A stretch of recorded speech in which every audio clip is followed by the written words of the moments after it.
Hello, everyone. My name is Mr. Lanik. I wanted to say hi to everyone in the physics honors class and discuss the purpose of today's mini remote learning lesson, which will be to preview remote learning lessons 12 to 15 by focusing on diffraction and refraction of waves.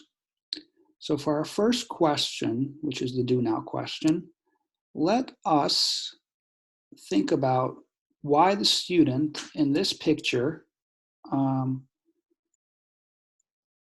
is able to hear sounds from the radio that is just around the corner,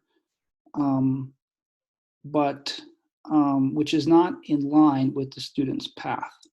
So if sound waves only travel in straight lines, we would think that the student would not be able to hear this radio because of the wall and the corner that separates the student and the radio. Let's take about 30 to 45 seconds to think of an answer to this question. Let us document our answers in the Google Doc that I have made available to the students as a digital worksheet, or to send me their answers via email, or to write their answers on a piece of paper, and to simply share their questions with me that way then through email as well.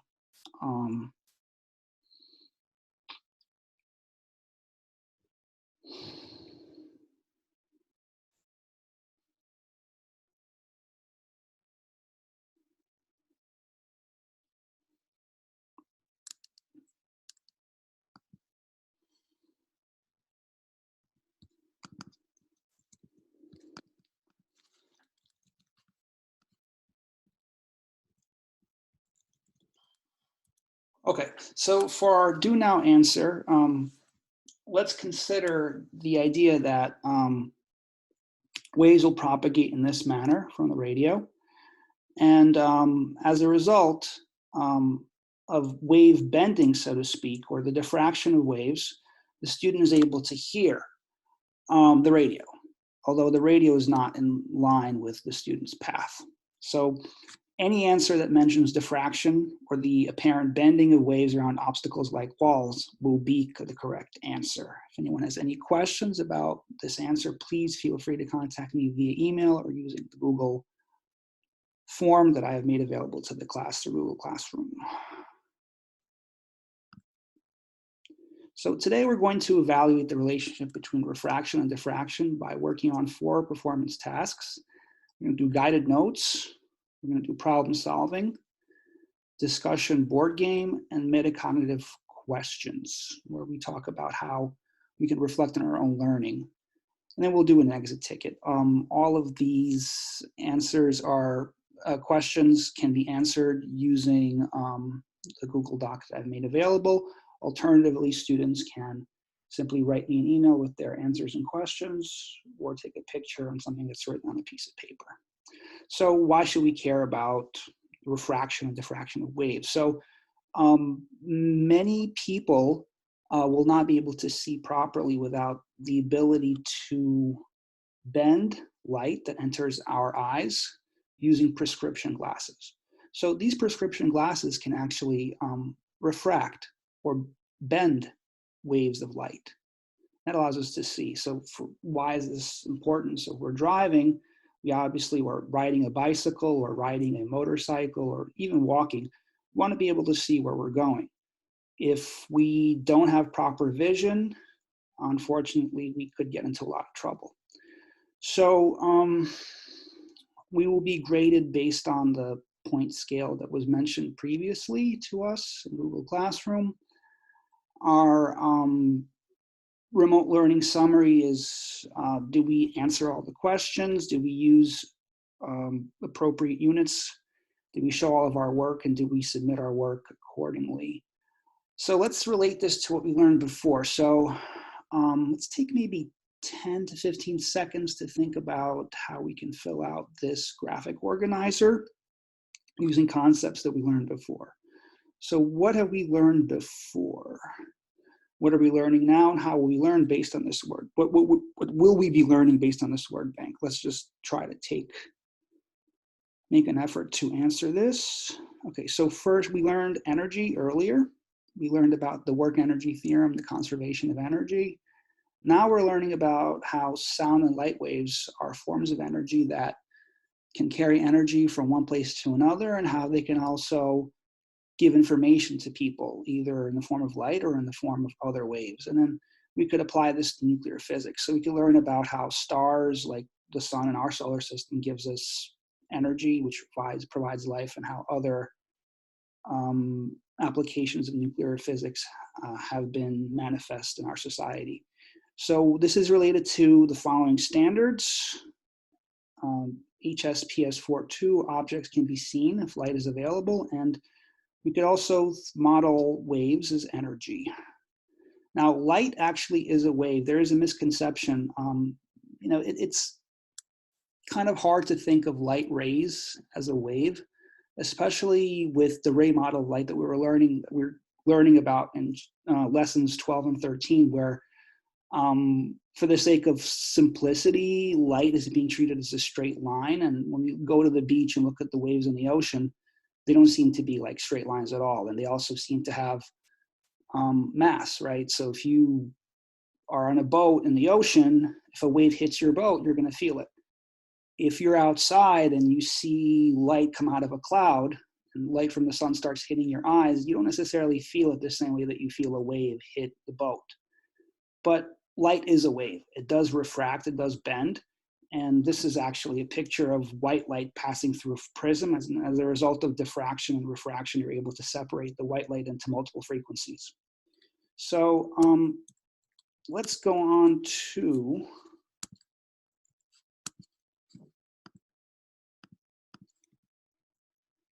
our next section, which is communication. So light wave here is like a wave, basically. So think of a slinky. Light is a transverse wave, meaning the direction in which the light is traveling is going to be perpendicular to the oscillations of the wave itself. So we want to, during this meeting, raise our hand, but how do we do that? In this case, instead of raising our hand, we could simply answer the questions and in our Google document. And instead of going to the board, we would simply answer the questions in our digital worksheet or through another means that is more convenient, via email perhaps. If you want to print out the worksheet or use it, simply take a screenshot after you put your answers into a word processing document. During exit ticket time, we're going to evaluate our own participation and give ideas on how we can change the way in which we're evaluated, perhaps the questions for remote learning. So for the guide notes, we want to complete the guide notes and participate by answering teacher questions. So my first question for the guide notes would be, what do we call bending of waves around obstacles? This relates to our do now question. Would it be refraction or diffraction? What do you guys think? Take a minute to think. Let me give you 10 seconds.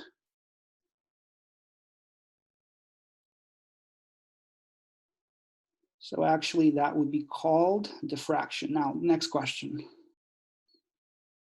That is called refraction, right? Apparent bending of light waves when entering a different medium is called refraction. So whenever we're dealing with light waves, when we're talking about them bending, that will be refraction. So now let's do one problem with basic where I lead the class and show you how I got the answer. So this is relevant to some of the questions that we have in our remote learning. So this is actually verbatim from one of the worksheets introducing these topics. So there's an arrow opening to a bay, and when the waves from the ocean pass through, they bend into a circular shape. That will be called what, guys? Diffraction or refraction? That will be called diffraction because there's bending of waves, right?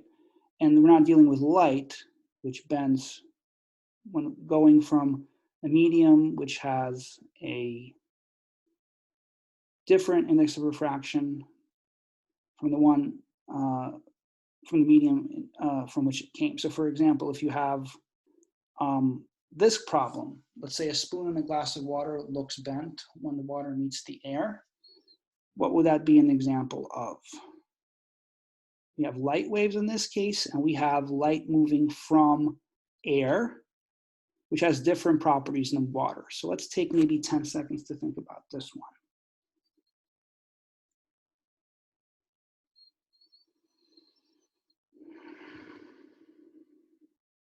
Okay, so we're dealing with light.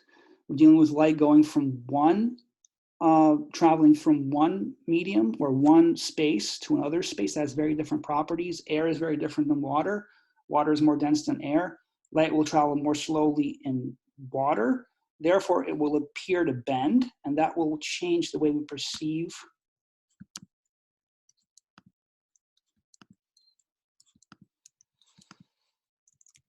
and this will be called refraction.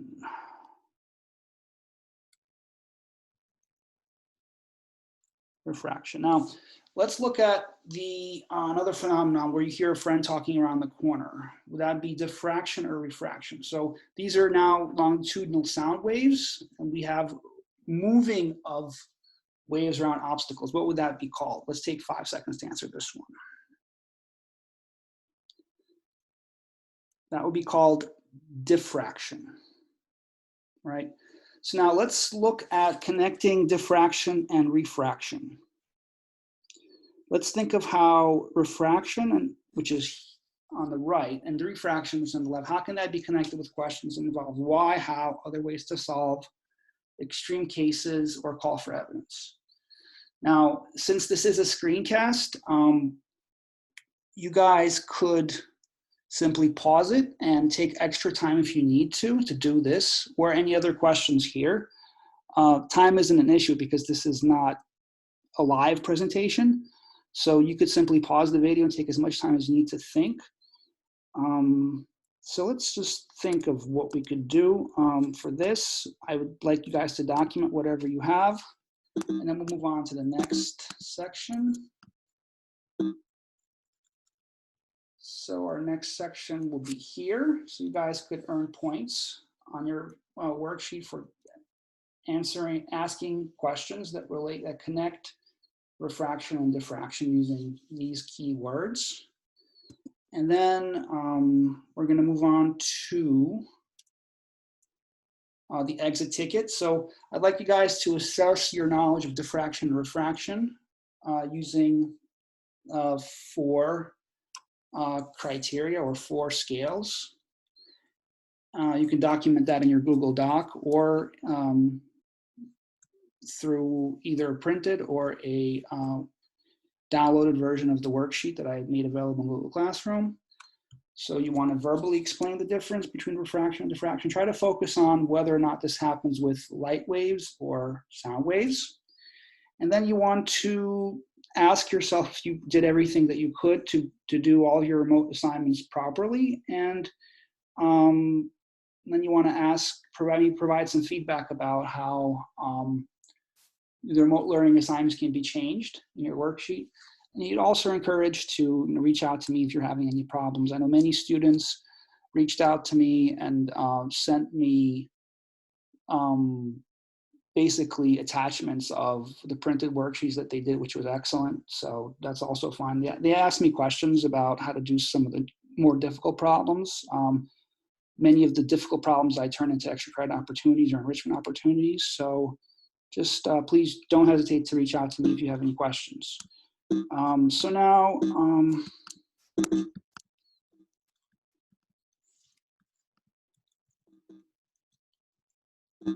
this point, just take the remainder of this time to think about how I can assist you with the remote learning assignments and how the remote learning assignments may be altered using your digital worksheet or other means, as previously discussed. So at this point, I will end this screencast and ask students to take the remainder of the time to finish answering their answers and answering the questions in their digital worksheet.